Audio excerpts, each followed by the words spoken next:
Well, the Summer Olympics opening ceremony kicks off July 26th in Paris, France. And while anticipation is growing, the pressure is especially on for athletes from Ukraine, with many saying this year's games, well, they're taking on a whole new importance. Chris DeMeo has that story. With the Paris Summer Olympics just weeks away, athletes from around the world are continuing to train hard. But while going for gold is a goal, many Ukrainian athletes feel this Olympics is about more than gaining personal glory, citing how it's critical they raise awareness for their country as the Russian invasion intensifies. We compete to draw attention to Ukraine, to attract more media coverage, to keep raising the issue of the war.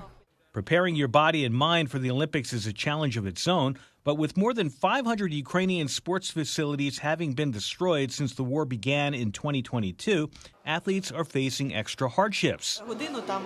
You sit in the bomb shelter for an hour, then come out for 15 minutes, start warming up, moving, and then the siren goes off again, and you go back to the shelter. It's impossible to establish a normal training routine. Many male athletes are also torn by their decision to compete instead of fight.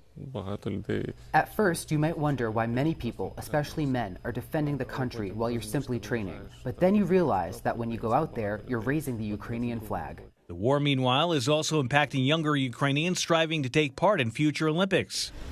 I want to become an Olympic champion. Alexandra Pascal has been training in gymnastics since she was 4 years old.